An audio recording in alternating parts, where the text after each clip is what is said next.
This EFL Cup edition of the Premier League Gambling Podcast on the Sports Gambling Podcast Network is brought to you by DraftKings Sportsbook. Download the app now. Use code SGP. New customers can score $200 in bonus bets instantly when they bet just $5 on football, only on DraftKings Sportsbook with the code SGP. We're also brought to you by Game Time. Snag the tickets without the stress. Use promo code CFBX on your first purchase to save $20. Download the Game Time app. Use promo code CFBX.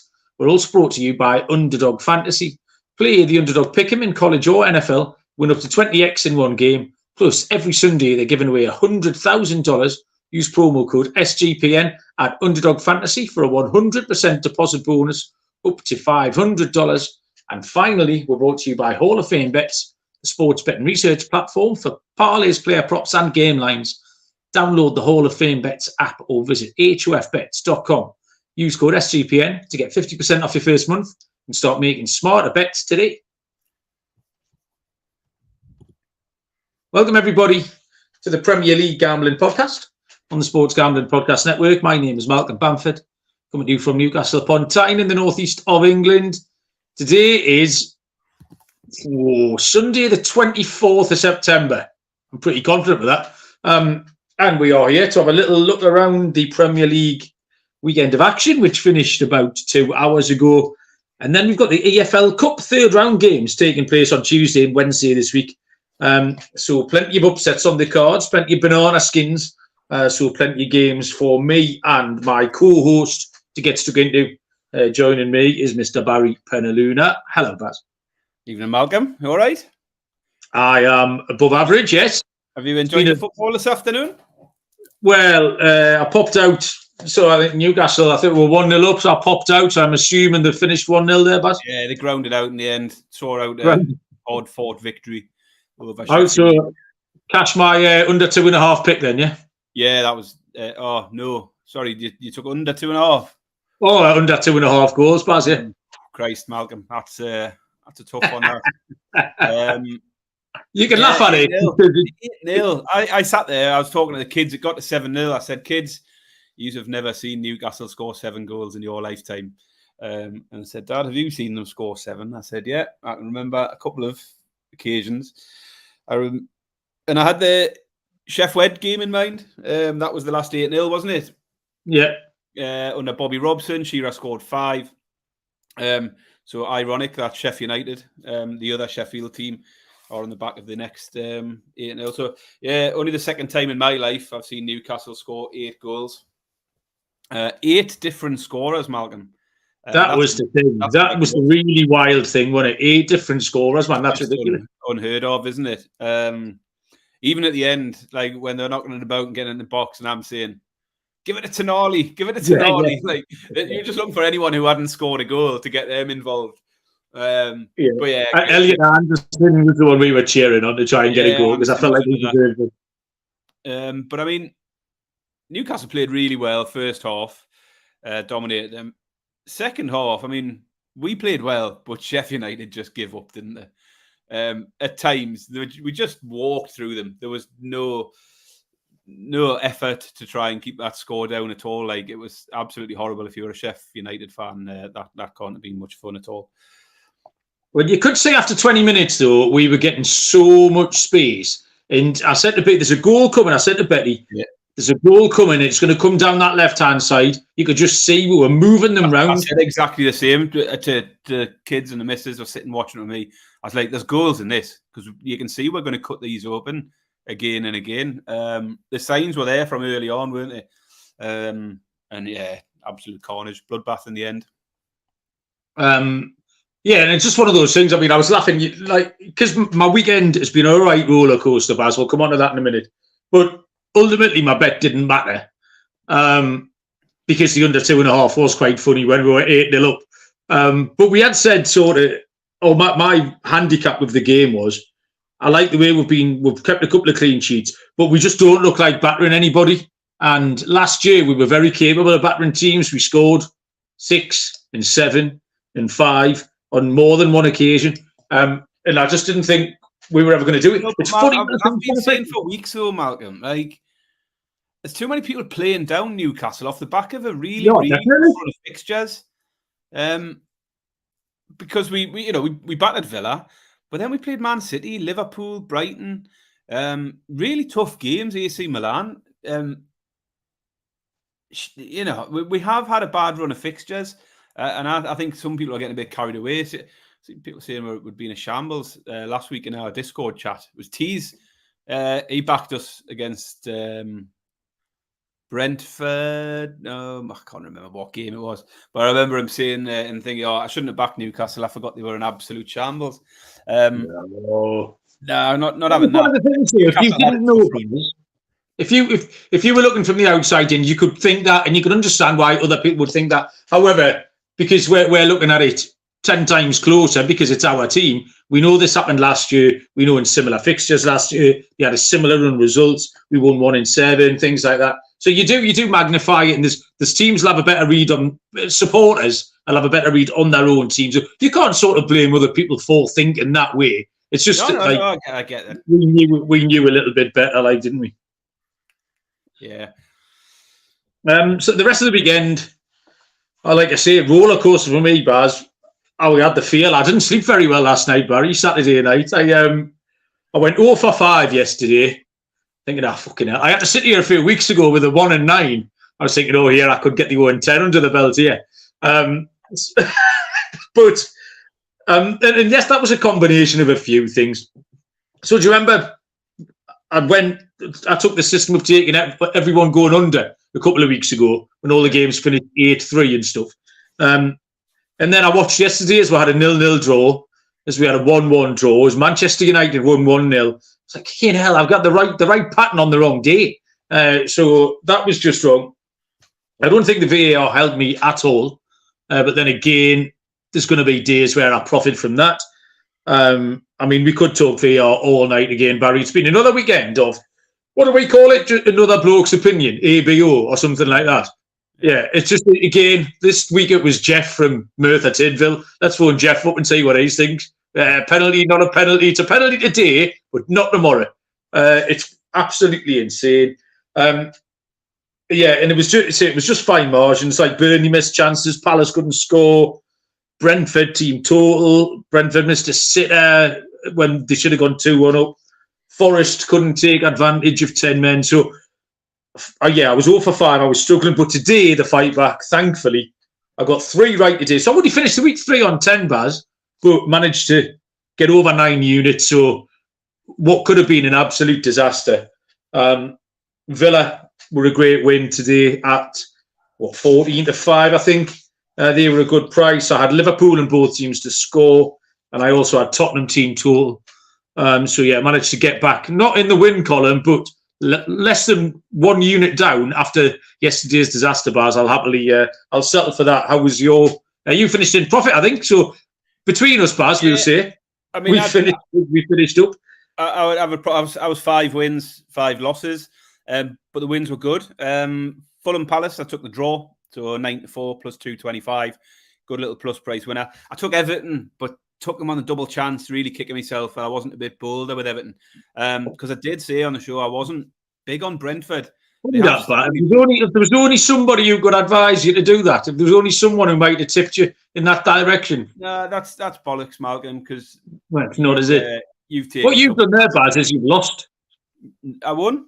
I backed Everton at even money. But they won at 4-1. So if you'd backed them at 4-1, you'd have had 50 quid. So what you have got is 20 quid. So 50 quid minus 20 quid is you've lost 30 quid. I returned a profit yesterday. You lost 5 units. So pipe down, eh? I'd rather lose than do what you did. Pipe down. You've played double chance lately and lost. I refuse to believe that. Well, if you want to join us for episode 1 of the Get Your Money Back podcast this week, hosted by Barry Penaluna. Who's going to listen to that, Baz? Yeah, man. You've had the most catastrophic of losers this week. You can't give me any good. My picks are in profit. You picked unders in an over 2 point and unders in an 8-0, which is about on a par with when you took. Was it Liechtenstein in the handicap? Yeah, something like that. Portugal the other week. Oh yeah, it was. Yeah. So you need to calm down. Luxembourg. The people know I'm the man to listen to at the moment. So yeah, 2 words for me. I'd say Everton and the draw in the Fulham game. And then today, like you, I was on Villa. I mean, that Villa pick. It's just, I mean, beautiful, that, wasn't it? We both loved it at the time. And then you're watching the game, you're watching the scores, and you see him go, and you just think, why didn't I have more on that? 3-1 for the better team, who can win games, who can score goals against the team who can't win games and who can't currently score goals. 3-1 Villa today was an absolute gift. I also took Liverpool to concede in the first half, because they always concede in the first half. That worked well. And the other one for me today was... I'm sure I had another one. I can't even think what games we've had today. Arsenal Spurs was no good. I needed Arsenal to win that one. Yeah, I think that was it for me, actually. So I might have been four winners. So, just having a look around the rest of the league then, Baz. I'll tell you what, we'll do that. I'll tell the people first about DraftKings, our headline sponsor here, and then we can have a little sniff around some other stuff. DraftKings are back with another week of football. I am watching it right now, just on the TV. DraftKings Sportsbook keeping us in NFL action with great offers every single game day. New customers can bet $5 and get $200 instantly in bonus bets. So we'll put $5 down on any of this week's epic matchups to walk away an instant winner. Football's more fun when in on the action. Download the app now. Sign up with the code SGP. New customers bet just $5 to get $200 instantly in bonus bets. Only on DraftKings Sportsbook, an official sports betting partner of the NFL, with the code SGP. The crown is yours. Gambling problem? Call 1-800-GAMBLER. See DraftKings.com/sportsbook for details and state-specific responsible gambling resources. Bonus bets expire 7 days after issuance. Me and Baz did give an NFL pick out each yesterday. Baz went for Mike Williams receiving yards, which is already cashed. I took Indianapolis plus 8.5 against Baltimore, which is 96 seconds away from cashing. India 3 down, meaning they cover the spread by 5.5. So we are multi-sport experts here. I'll tell you also about game time. Buying tickets should not be stressful. You should be able to look forward to the event, not have to faff around getting your tickets, and game time is sorting all that out for you. Helping you buy tickets for sport, music, comedy, and theatre near you. Killer deals on last-minute tickets. The game time guarantee is the best thing here. They will credit you 110% of the difference if you find tickets in the same section and the same row. So download the Game Time app, create an account, use the code CFBX for $20 off your first purchase. Terms apply. Create an account, redeem the code CFBX for $20 off. Download Game Time today. Last minute tickets, lowest price, guaranteed. Where I want to start here, Baz, is the promoted teams. There's been, I assume, a little bit of talk on that, because last year all three promoted teams stayed up, I think. Not the first time in 8 years, 18 years, I can't remember. We talked about it. This time round, they haven't won a game between them yet. They've got 1 point each, Sheffield United, Luton and Burnley. Is that because they're shite? Is it because they have had a bad run of fixtures? Is it a combination? Can you see better days ahead for any of them? I think Burnley will be all right. I talked about this with some friends today, actually. I think Burnley have had by far the hardest run of fixtures amongst the three teams, and possibly in the league, really. They've now played Spurs, Man City, Man United, and have they played Villa, possibly? Can't remember who the other ones are for Burnley. They've had a tough run of games, though. And Burnley played well against Man United.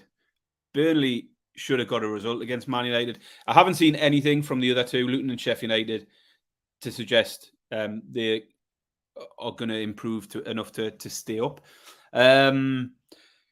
Sheffield United I had relegated before the season started, and I haven't seen anything to change that. Luton I felt might put up a bit of a fight. What I've seen so far, I was thinking we should probably revisit our projected tables and see where we are now on a few teams, because obviously Spurs will have moved up for me. Luton will definitely have dropped down. And a few other things. I think Man United would definitely have dropped down for me as well. But I think Luton and Sheffield United are in big trouble. Burnley, I've seen enough in games to suggest they can play some nice stuff, and they should have took their chances. Is the problem, isn't it? This is the thing. Will it be costly that they aren't taking the chances? Amdouni should have scored twice yesterday. You should have put Man United to bed early on. But I still think, for me, Burnley will stay up. That Luton v Wolves game yesterday, I watched that. It was only 3 o'clocks. So I stuck Luton v Wolves on. It looked nothing like a Premier League match. Just the look of it for a start, the funny camera angle. But the noise was weird. You could hear like individual fans screaming. You could hear the players shouting and bawling. I felt sorry for the ball. It just got... Wolves were dog shit as well, by the way. Luton absolutely battered them for half an hour. Absolutely battered them. The red card was horrible. That was just cheating from Tom Lockyer. The penalty was even worse. That was, again, well, I don't want to talk about it. It's pointless. Absolutely horrendous. That penalty was absolutely absurd. Completely. It hits him. It goes up. It hits his hand. His hand, it's got to be deliberate. It's in the rules. We know the rules. Everyone knows the rules. And the fact of the matter is, he isn't going to stop the ball with his hand because he sticks his leg out to stop the ball. And as a result, it flicks up. Do you know what I mean? He's going for the ball with his leg. His hand has to be somewhere. Anyone suggesting that is a penalty is absolutely insane. Gabby Ogbonlahor was today, Stonewall. He's an idiot.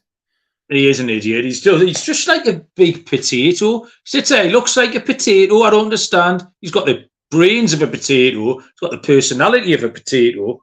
And he resembles a potato. That just looks nothing like a Premier League game. So, and then even Luton got that penalty in the old Carlton Morris, who everyone wanted in the fantasy team for the double game week. He went for the old no-look pen. And holy shit, if you watch it again, he kicks it. Like halfway up. Yeah. Sorry? He proper scuffs it, doesn't he? Oh, it's like he kicks it like halfway up his shin. It doesn't touch his boot at any point. It's like it comes off his ankle bone. It's absolutely horrendous and bounces 14 times and rolls at the corner. Luton were horrible. Wolves were horrible. Sheffield United, I don't know what. He'll get sacked tomorrow, heckin' bottom. That's the end of him. Burnley, you either, again, take the positives that they've played well, or is it a negative that they've played well and again can't get a result? Newcastle play them next Saturday, so I'll be interested to see them first hand and see what goes on there. The other thing that annoyed us this week, Baz, was Brighton, because we handicapped Wednesday night. We did the show, and I put out Bournemouth today, and the handicap was Brighton can lose games at home. Brighton will lose games at home. Big price. Bournemouth was 7.5 to 1. And of course, what we didn't do on that show was do the Europa League games. And the very next night, Brighton lost at home to Athens, and Athens were 12 to 1. And the minute I saw that result, I wanted my Bournemouth pick back. I was like, fucking hell, it's the right pick, but the wrong day again. So, I mean, you got West Ham at 5s, didn't you? Athens went in at 12s. So that's already 17 points of profit. If you just keep doing that, there'll be 3 more in there this season that'll take you to 35 points of profit against the 17 that you're going to lose or what have you. And even there, Bournemouth went 1-0 up today. It was the first time ever Brighton have come back from going a goal down under De Zerbi, actually. I was splashing around in the bath thinking I had a chance at 15 to 2 earlier on. But Brighton did manage to make it back. But anybody at the top end, that Arsenal-Spurs game was good fun, Baz. I enjoyed the Arsenal Spurs game. I mean, there's a few little talking points I've wrote down here. I'm going to go into our game first, man. A couple of things that knocked me today. Now, I shouldn't get knocked because we won 8-0, but referees get on my tits. I got to get knocked when you win 8-0. Here we go. 6 minutes of stoppage time at the start of the first half. Yeah. I'm sure it was 6 minutes of stop. 5.5 minutes have been played. The ball goes out for a Newcastle corner. Everybody comes up. Trippier picks the ball up, walks along, puts it in the corner. And by that time, 30 seconds has ran down. That's your 6 minutes. Full-time whistle, doesn't get to take the corner. What's wrong with that? If there's time on the clock when the ball goes out, you either think there isn't time or there is. I just think if it's time, if the ball goes out and there's time on the clock, that corner should be taken. Well, no, because you blow the whistle when the time's up. That's bollocks. No matter where the ball is. Bollocks. And what's the point in giving the corner? You've made everyone come all the way up and gather in the corner. That's not the ref's fault. Absolute bollocks. That's not the referee's fault. The ball's out of play. The ball's not in so play. Well, the clock keeps running when the ball's out of play, Baz, in football. Do you not know that? We had time on for celebrations. We had time on for substitutions. Yeah, you don't know when the ball goes out of play, though. Garbage. Should have let them take the corner. I'd backed corners. And that well, that's a ridiculous thing to say. Absolutely absurd. You're making yourself look foolish. Listeners will agree with me. If you're going to award a corner, then you should let them take it. It's not up to the referee. The referee awarded the corner because it was a fucking corner. But then don't award it if you're not going to let them take it. What's the point? It's not under him. There was 30 seconds left and he awarded it. They could have done anything they wanted. You're absolutely insane, you like. They couldn't. What do you mean? What would you want the referee to do? If the ball goes out for a corner, he awards a corner. When the time's up, he blows his whistle. They're both independent events. It doesn't work like that, though, is it? It's not like an NHL cup when 60 minutes comes up and bang, that's it, you're finished. It's bollocks, absolute bollocks. And the other thing, the penalty not given on Anthony Gordon. Why did he not give a penalty for Anthony Gordon? I've no idea. That was absolute because it was 3-0, Baz. That's why I didn't. 3-0, exactly. Yeah. If that was 0-0. That would have gone to VAR. He'd have been told to look at it, and it was a penalty. It was just a penalty. Totally agree. And you can't say it's not a penalty because the game is 3-0. It was absolutely absurd. It was as clear a penalty as you can see. He goes for the ball, doesn't get the ball, and he trips and he kicks him in the shin, and Gordon goes down.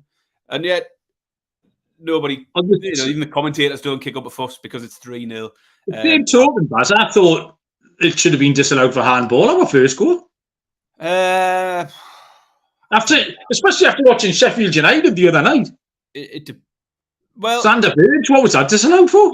But we all agreed Sander Burge shouldn't have been disallowed. So I think it was close. I wouldn't have argued if it had been disallowed. But it is one of them where he hasn't deliberately. It's got to be a deliberate handball. That's the rule. Unless if he scores it, if the person who scores the goal touches your hand in any situation, then it's disallowed. That's fine. But if you're the person getting the ball in the build-up, it has to be a deliberate handball. It wasn't a deliberate handball, I think. But if he'd give it, I wouldn't have minded. It wouldn't have bothered me particularly. Why does it have to be a deliberate handball if you're attacking? But if you're defending, it doesn't have to be a deliberate handball? Exactly. This is the point. There's about 3 or 4 different handball rules now, according to whether you're attacking, defending, whether it's in the box, out the box, whether it's the last 5 minutes, whether you're 3-0 up. It's just all the handball rule is the biggest shambles in the Premier League at the minute. It's all over the place, and every week there's arguments. The Romero one today, clear penalty for me. His hand's in the air, and the only reason the ball doesn't go in the net is because it hits his hand. I think that's got to be a penalty, but it's a mess. Man United still not very good. Still garbage, but I tell you what I quite like, Baz, is your old Hannibal looks quite good. Hannibal looks all right, yeah. I mean, I thought Burnley should have got something from the game, but you know, Man United've got a way of grinding out the results in games where they're not particularly playing well, and they might click at some point, but I don't think they were very good at all yesterday. Chelsea continue to be absolute garbage. They can't score, and now Jackson, who can't score, can't play the next game because he picked up his 5th booking of the season. Right? He played 6 games. He's picked up 5 yellow cards, and every one of them is for dissent. Yep. Every one of the 5 cards is arguing with a referee. You'd think after the 2nd or the 3rd, he would have learned his lesson, or a coach would have said something. But no, just keep going and going and going. 5 cards in 6 games. Absolutely ridiculous, that. So, yeah, he'll miss out. That was all of my talking points from the Premier League games, Malcolm. I don't think I've got any more talking points. I am going to look for a price. So I'll tell you what, if you've got your betting site open there, Baz. I have done, yeah. Can you find me a price for Brentford to get relegated? Because that was just one more I was going to throw out here. I've decided that. They do. As I say, it was part of my factoring in fancy. Yeah. They haven't. And I think they sort of went under the radar a little bit because they haven't lost many games, but they're not winning games. And it's all well and good saying Tony's coming back, but if you listen to Thomas Frank on the TV on Monday night, he almost sounds already like he thinks Tony will go in January. Yeah. So I don't think they'll get him. Let's look at the outright. What are we talking about? Relegation. Yeah, because like I say, I think you kind of put me onto it a little bit. I just think they look really, really lightweight. And everyone loved the Whistling and Bremo thing from the back end of last year. But they're not going to score you loads of goals. They might get 8, 9, 10 each, or whichever one's on. If Mbremo's on penalties, he might get 11 or 12. And one of the other big thing, Baz, 16-1 for Brentford to be relegated.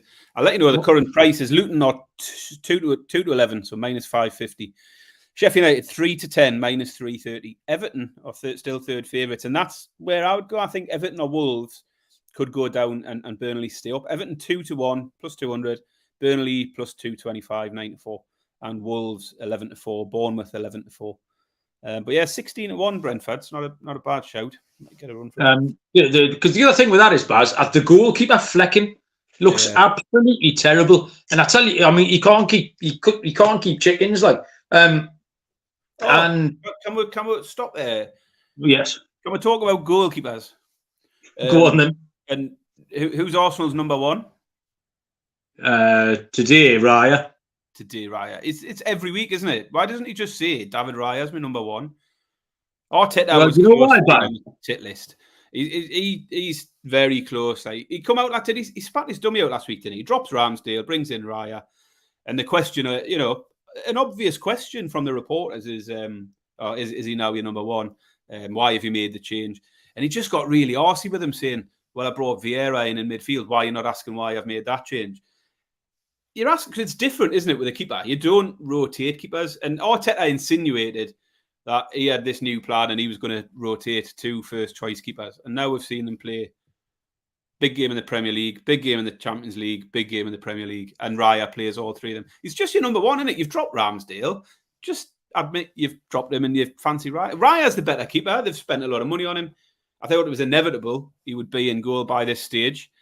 But I think Arteta trying to suggest it's a 2-man job and they're going to split, I think is ridiculous. Well, I can shed some light on this, Barry. It's all modern analytics and things. So, Raya is very, very good. He's got the best stats when it comes to collecting crosses, Baz. He comes out and gets crosses, you see. Ramsdale's not so good at that. So when you're playing Everton, who are just going to lump it into the box, what do you want? Keepers, get up with your knee up, come and get it. Ramsdale's better at other stuff, which will be suited better for playing other teams. So this is why you alternate your goalkeepers, Baz. Turns out. He's not going to alternate his goalkeepers. That's not going to happen. No. But I just said that's what that was some talk sport shit that was going on. Ramsdale will play midweek in the EFL Cup, which just about every backup goalkeeper will play this week in the EFL Cup.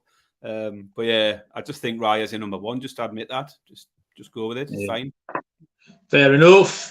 Chat's pretty quiet. Courtney chirped up earlier on. Possibly Patrick. Actually, I think that's Patrick rather than Courtney. It's got the whiff of a Patrick about it. But if anyone else is lurking, by all means, do so. We need to make some picks. Things, Malcolm. This isn't football related. This is show related. Social media. I went live on TikTok again yesterday. You joined me. Did I saw you, mate?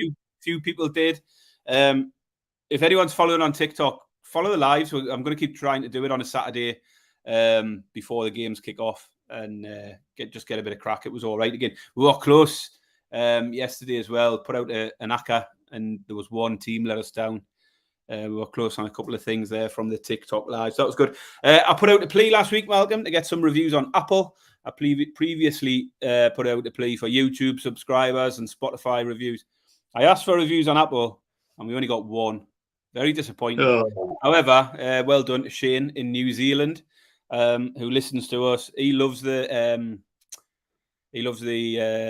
lifestyle crack. He thinks we're good crack. He gets the show. He gets the reason for it.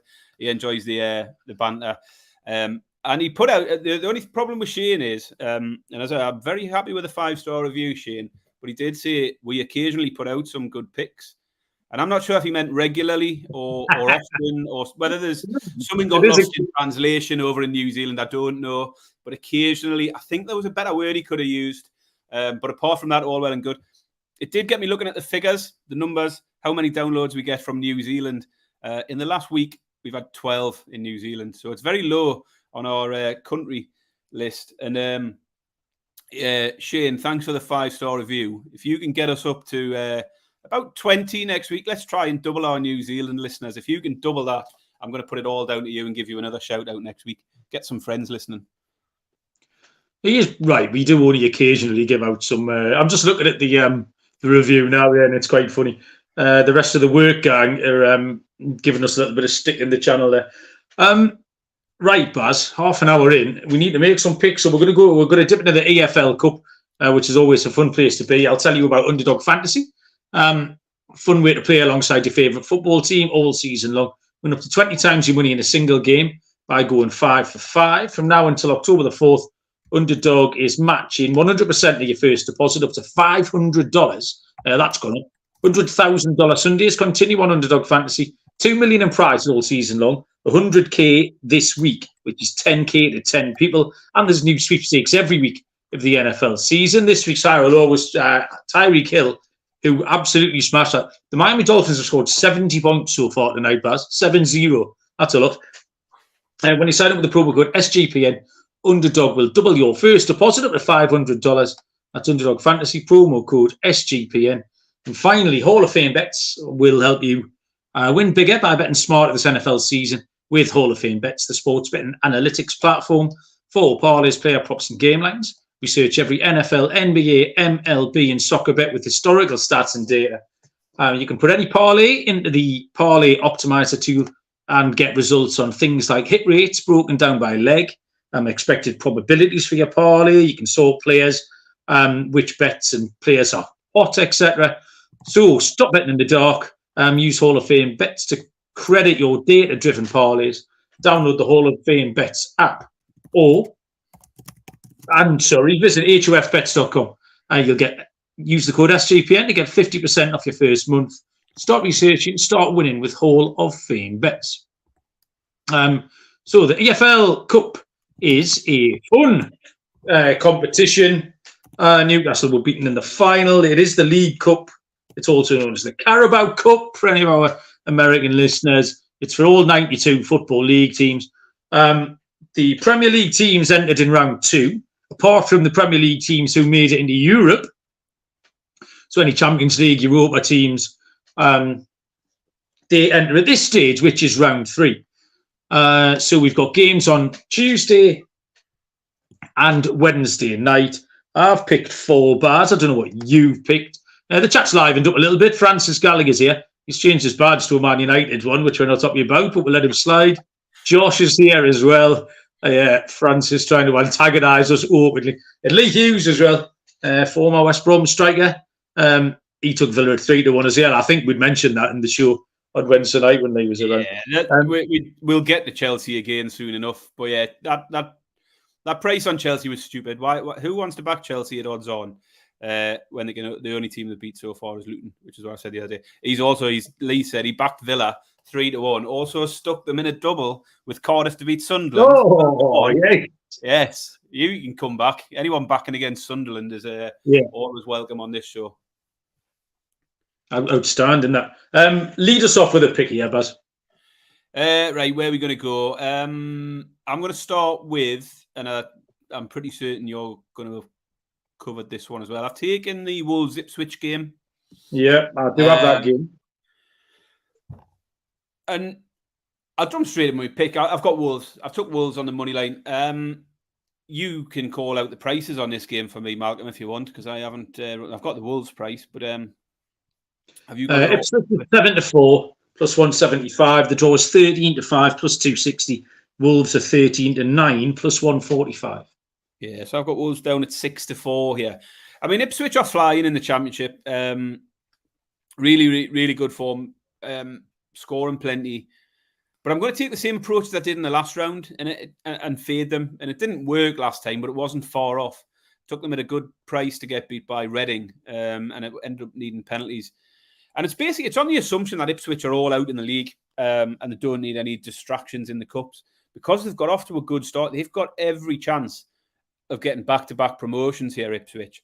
The priority now for them is just to keep in that top 6 and keep the pressure on at the top end, threaten the every chance of the top 2 still wide open. they haven't got a good history in the competition generally. Again, it's something I mentioned in the last round. They've only been to the third round. This is the second time in 10 years. So they haven't got good history of getting far in this competition. Is that because they're not bothered about it, or is it just because they've never been as good as they are at this point? They needed penalties to get past Reading, as I said. Now, I know Wolves aren't in good form. They did win 5-0 in this cup in the last round. And they need a bit of a spark for the season. And they might see this as an opportunity, particularly if Ipswich rotate a few players, which I think they might do. I mean, I'd caveat this, Malcolm. This EFL Cup thing is, we've said it before, you've just got no idea at this stage on a Sunday night what sort of lineups teams are going to put out. Some teams will rotate loads. Some teams will surprise us and put stronger teams out than we expected. And it's for that reason. I don't want to take any big favourites at really short odds in this competition. It's a hard competition to bet anyway, particularly in these early rounds. So I think you just got to look to try and find a bit of value and see sort of situations that you think might play out. And I just think Ipswich might not be that bothered about this game. It's not a priority for them. So the pick for me is Wolves to beat Ipswich. It's 6-4. That's the pick for me. Yeah, exactly. Following what you say, Baz, when I messaged you last night, when I started looking at this, I said, I'm just going to try and find 4 or 5 dogs, because you don't know what the teams are going to be, but you can kind of spot where you think teams might rest, where you think teams, it might be a Premier League team against a Championship team. And this game, I actually wanted to take Wolves. I went into this, Baz, when I was looking at it, wanting to take Wolves exactly like you've done. I've pivoted a little bit. Gary O'Neill first yesterday said he was determined to win this game. He wasn't going to ease off, change too much stuff. He really wants to go and win. But like you say, Ipswich have won 7 of 8. The last 2 home games have finished 4-3 and 3-2. And they've got a 4-3 away game in there too against Leeds this season. That shows they can concede some goals though. Exactly, Baz. Hence my pick is over 2.5 goals. Yeah, I like that. Just because I didn't think Wolves necessarily have the quality to go and do what O'Neill's saying. Yeah. Francis in the chat saying Wolves never get the job done, and he's exactly right. I've been quite high on Wolves this season, but they're starting to be expensive to follow because they haven't quite managed to pull it off yet. So the over 2.5 goals, Baz, is 11-13. The price of -117. Yeah, it just gives us more safety nets. Obviously, it's not the price that you've picked, but it gives us more options because one of the teams could go and win 3-0, or like I say, Ipswich should get a 2-1 or something like that. So that would be my first pick. The second one, so that's Tuesday night. The games, like I say, are spread on Tuesday and Wednesday. My second pick is also Tuesday night, and it comes from the Mansfield Town against Peterborough United game. Mansfield are 13-9 plus 145. The draw is 5-2 plus 215. Peterborough are 9-5 plus 180. So Mansfield are in League 2. They are unbeaten in 9 games this season so far. They've won 4 and drawn 5. They're third in the table. Of their 4 home games, they've won 3 and drawn 1. That was including a 3-2 win against Stockport as well, which is really good form. Stockport battered Wrexham 5-0. Nigel Clough is the manager. I mean, Mansfield's near you, Bass. It's near Nottingham, isn't it? Nigel Clough has managed all of those teams: Nottingham Forest, Burton Albion, any sort of Nottinghamshire. He's sort of Nottinghamshire royalty, the Clough family. Nigel Clough, son of Brian, obviously. And they've got some good experienced players. Aidan Flintstone there at centre-back. You probably remember him. He played for Bristol City for years. And Lucas Akins, was he Burton Albion as well, I think? He's the skipper at the minute. Might have been Port Vale, but I think he played for Burton Albion. He scores goals. In the last round, they beat Sheffield Wednesday of the Championship on penalties. Peterborough are 8th in League 1. Won 3, drawn 2, lost 3. They score and concede plenty in equal measure. In their 3 away games, they only have 1 draw and 2 defeats, though. So I'm going to take Mansfield here at 13-9 plus 145. If you're not as brave and you want to go to penalties, there's no extra time here. These games go straight to penalties if it's level after 90 minutes. Mansfield to qualify a 4-5 minus 120. So you can take either one of them. And I've got a goal scorer here as well, Baz. A lad called Davis Keller-Dunn has scored 6 and 9 for Mansfield, a real live wire. He's 6-1 to score first. He's 2-1 anytime goal scorer here. So Davis, Keller, Dunn to get amongst the goals as Mansfield win, please. Good stuff. I got some breaking news here for you, Malcolm. Champions League related, Newcastle United related. Who have Newcastle got next in the Champions League? I'm aware of this because Simmers just WhatsApped me about 20 minutes ago. I was meant to mention it. Yeah, Mbappe has gone off injured with a calf injury 30 minutes into the game. Let's hope it's not serious, Malcolm? Let's hope he's not out for a couple of weeks, Malcolm. Although it's one of them things where realistically, it's one of the things you get the draw. You want to see the likes of Mbappe at St. James's Park, don't you? But at the same time, we want to duff up PSG at St. James's Park, and Mbappe potentially being missing would be a bonus to that. In other breaking news, Baz, can you address this situation that's just come to light in the chat? Because I nearly fell off my chair laughing just now. But didn't see you running the half marathon today. Nottingham half marathon was today, wasn't it? Was it? Yeah. Did you run it back? Oddly enough. Yeah, my application got declined. They told me I was a health risk. I'd probably had a heart attack at the 1 mile point. When was the last time you think you broke into the run? Actually, I think we asked Josh last time to let us know where he was from or who he supported, and I don't think he gave us any of that information. So I don't know if he's from round this way as well, given that he's got some knowledge of the Robin Hood half marathon. Okay. But yeah, anyway, back to football, Malcolm. Brentford Arsenal. I've probably got out of chronological order here because I'm jumping to Brentford Arsenal, which I think is a Wednesday night game. I went against Brentford at the weekend and took Everton to get something. And it was really just because Brentford, I don't think, have quite clicked yet. And we've talked already about Brentford and sort of fading them a bit. No win in the last 4. They've lost the last 2. They needed penalties to beat Newport in this competition in the last round. Made hard work of that. And you're giving me evens for Arsenal. I can't turn that down. I think evens for Arsenal here against the poor Brentford side, who are struggling a little bit. I think, obviously, Arsenal, we'd expect to make a few changes. Probably rotate their keeper, I would imagine. But they'll be strong enough to take this. I think Arteta will be desperate to deliver a trophy. And I think he'll take all of the cup competitions serious. So I think Arsenal are a great pick. Even money or very close to even money to beat Brentford. So yeah, give me Brentford to get beat by Arsenal, please. Okay. I am on Wednesday night now too. The game is, you love this, Baz. It's Chelsea against Brighton. Chelsea are 5-4 plus 125. The draw is 13-5 plus 260. Brighton are 21-10. Pretty short handicap here, Baz. Under no circumstances do I want to pick Chelsea to beat anybody. Any combination of Chelsea and their players against any combination of Brighton and their players, and you're giving me 21-10 on Brighton. Fuck off. Get in the queue, Baz. I'll take Brighton, thanks. Mal, I'll jump in. I'll tag in here. My next pick was Chelsea versus Brighton. Chelsea still unable to win games, still unable to score goals.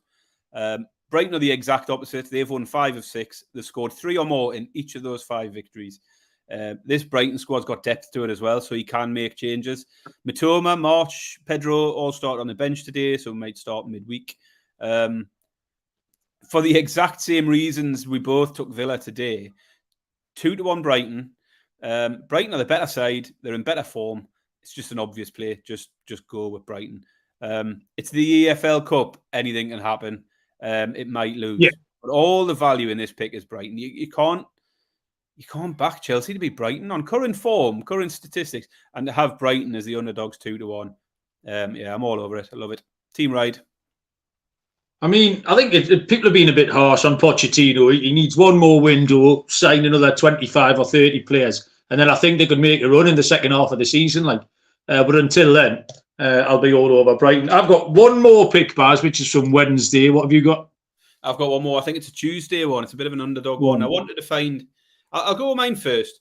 I wanted to find one decent underdog player that I liked, because there will be some in amongst these games. There'll be a couple of big dogs win at big prices. And I mean, we took an underdog there in Brighton, although I can't understand for the life of me why they're the underdog in that game. But the game I've gone to is Bradford versus Middlesbrough. Bradford at home to Middlesbrough. Bradford down in mid-table in League Two. Nothing particularly startling about Bradford. And Middlesbrough struggling at the bottom of the Championship. We put the jinx on them by both tipping them to win the Championship this year. They've been absolutely awful. Got their first win of the season this week, beat Southampton 2-1. But they've had 5 defeats in their opening 8 games. Bradford are in all right form. Recently, they're unbeaten in the last 5 games. They're at home. They're a 4-1 shot. Bradford 15-4, so just short of 4-1. Borough 8-11, and the draw 14-5. I just think they're worth a punt. Looking for an underdog, and I just think Borough in poor form. Bradford playing all right, as I say, unbeaten in 5, and at home against the side that are struggling. It's got potential for a shock, and I think Bradford are definitely worth a go. It could be another one where Middlesbrough have had such a bad start that they really need to just focus on the league and not worry about this sort of stuff. So yeah, give me Bradford to beat Borough 4-1. I think the opposite, Baz. I like that a lot because I think Middlesbrough have picked up. They had back-to-back wins now, and I really do think they'll want to. Sorry, I'm sure Middlesbrough have only won 1 game. I thought they won yesterday and won the day before. Not the day before. Do you know what I mean? No, they drew with Sheff Wed 1-1. No, I mean, yeah, all right. So they got that point. I just think they really want to concentrate on the league, and especially the fact that they're struggling means that Carrick will be more willing to eschew this. Bradford are one of the better teams in that league as well. They'll go on a good run. My final play is also a bit of an underdog play. It comes from the Fulham-Norwich game. Fulham are 7-10, -142, draws 3-1, and Norwich are 15-4, plus 375. So the play is going to be Norwich to win, plus 375. They're 2-1 to qualify, if you want to go that route. I just don't think Fulham are very good, Baz. I keep saying this every week. They'll make 4 or 5 changes. They don't look like they've got a goal scorer. Vinicius Jr. is the only one. A disappointed Palace will be disappointed they didn't turn them over at the weekend. So it's what to expect from Norwich. Now, Norwich lost 6-2 at Plymouth on Saturday. They were 4-0 down at half-time. Really weird result. The Championship can do that to you. They're still sitting in 6th place. They've had back-to-back defeats. They've still scored 17 in 8. And I think they're live. They've got some decent players in there. They're going to be a Championship playoff team. There's nothing really to separate the two teams that get put out here when Fulham make some changes. I don't think there'll be much to separate them. And Norwich are lively. They play attacking football. They score a lot of goals. And Fulham don't. I think Norwich can go and nick this. I'll take Norwich at 15-4, plus 375. Nice. Don't mind that at all. That's it for me. No more picks on the EFL. That's all I've got.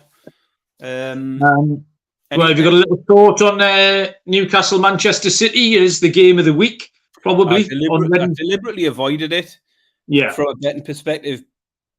And I've no doubt I'll get involved on the night, but I want to see what the lineups are. If City rotate enough, I think we've got a chance. My first thought, looking at the odds, Malcolm, is Man City at plus money in any game against anyone isn't a bad starting point. Because I think you say they haven't got a huge squad depth at the minute for some reason. No, they don't, and they're losing more and more to injuries every week, aren't they? Yeah, Rodri suspended, and even obviously, Cole Palmer's gone now. He'd normally be the type of one that would come in. Yeah, that Rodri one was ridiculous. I don't know what he was thinking. It's an obvious red light, but Gibbs White went down like a sack of shit, didn't he? Yeah. But it's the same with Newcastle. Obviously, they were knackered when they came back from Milan. Today was a bit of a happy thing for Newcastle that they didn't have to kill themselves. They weren't grafting away trying to defend a 2-1 lead in the 85th minute. They did get to amble around. They did get to make 5 substitutions. Obviously, Harvey Barnes going off injured wasn't ideal, but we should still have enough legs. So, yeah, on the Newcastle game so far this season, I am 0 for 6, Baz. So I was very happy not to have to make a pick in that game, that's the main reason I skirted it. But I'll go and have a couple of beers and watch the European champions on Wednesday night and have a lovely time doing it. Yeah, I think that's it done, Baz. Anything else you want to tell us? Lifestyle. You got some? Time for some lifestyle this week, haven't we? Go on then. I treated myself to a new gift this week, Malcolm. What do you think I bought? Is it for your barbecue? No. Is it for food related though? Food related. What? Sorry? It is linked to food though, or preparation of food. Oh, is it a new? Oh, is it? I bet you got like an air fryer. No, I've got 2 of them already, Malcolm. Okay, go on. Show you what it is. You can tell me if you know what it is. That's it there. It looks like a blackboard rubber. It does, doesn't it? It's a whetstone. Let me sell a whetstone. Right. You know what one of them is? You know what one of them is? No, I don't, Barry. You sharpen your knives with it. Oh, okay. Get knives in you. Oh, don't make that a horrible noise, Barry. I've wanted one of them for a while. I've got lots of knives. I've got a sharpening steel, you know, like they have in the... Yeah. But a whetstone does... make a better noise. This thing does the job even better. So, treat myself. So I'll be spending the next week sharpening every knife in sight. And then what will happen after that is I'll just be cutting myself all the time because I'm absolutely clumsy as anything when it comes to knives. Helen bought me a nice knife for my 40th birthday, a lovely Japanese steel knife, really nice, presented pack and stuff. And you opened it up and she'd put some elastoplasts in there as a ready because she knew. And within half an hour of me picking up the knife, first thing I do is go, oh, how sharp's this? And just tap it with my finger and say, oh, fucking hell, that's sharp. So yeah, I'm going to be sharpening knives. So that's not very interesting, but you know, it is what it is. Oh, well, no, that was fascinating, Baz. I very much enjoyed that. Next up, Malcolm. Helen woke up the other day, the other half. She said, oh, I just had a really vivid dream that you and Malcolm weren't able to make the podcast, so I had to do it. So she dreamt about the podcast and she had to panic. She had to come on and make some picks, and she was like, didn't have a clue what I was talking about. I was just looking at fixtures and just bumbling my way through it. And it gave me an idea, Malcolm, if we're ever short of a show where there's nothing happening, we could get Laura and Helen to fill in. Mate. Do a show. That would be a laugh, wouldn't it? I said to Helen, you could do a guest slot one week, but maybe do them like a 15-minute pre-recorded slot that we can add in. They can see if they can outdo us. They'll probably definitely. We can. So yeah, that was a thought for future. Helen's dream. Put an idea in my head that we could get the other halves on to see if the IT department secretly loves it because she often gets tagged in stuff on Twitter. If I've been talking about her, it happened quite a lot this week. There was some images of loads of the flies and stuff like that. After me and the kids nearly died in her 36-hour absence earlier in the week. So yeah, when she gets tagged in on stuff, she pretends she's embarrassed, but she'll say, "Oh, has anyone mentioned me this week?" Because that's how she talks. That sort of thing. But definitely, when we go on your mystery tour, Baz, in November, that could be half an hour. Yeah, we'll get the birds to do it. What about you? Anything else? I don't think so, mate. The Lego, the shipping container full of Lego, Bash. That's going to have to wait, isn't it? Sorry, that back next week. It's getting pushed back, mate. We might have time on Wednesday. You never know. It's good because people are waiting for it. I'll tell you what's happened, Baz. Since you started talking about your thing, 66% of our live viewers have disappeared. That's what's happened in the last few minutes. Yeah, that was the point where I said I've got no more picks. All right, okay. Anyway, I know Shane in New Zealand will be listening because he loves the live. No, he'll be loving that. Yeah, that's right up Shane Street there. Right, thank you, Barry. Thank you, everyone who chirped up. Lee, Josh, Francis, Patrick. It was indeed Patrick and not Courtney earlier on, but hello, Courtney, anyway. Thanks, everyone. Thanks, Baz. We just about survived the Premier League gambling weekend, but we've got some EFL Cup winners in here. I can sense it. We won't be able to do the show on Wednesday, Baz, because I'm at the match. Another bit of live on-air production. We'll have to do it on Thursday. Come up with a plan. Yeah, we'll have a thing. We'll do it early, maybe. We'll get it out somewhere. We'll either do it early or late, but we'll schedule it on YouTube. If you are listening on YouTube, we'll schedule it. We'll let you know when it's coming out. Just a quick reminder, if you are listening, give it a thumbs up on YouTube, or 5-star review on Spotify would be nice. Or if you can be bothered to write a few words on Apple, please do. That would be very nice. Thank you. He's absolutely right. Thank you very much, everyone. Good luck with your picks. We'll see you down the road. Cheers.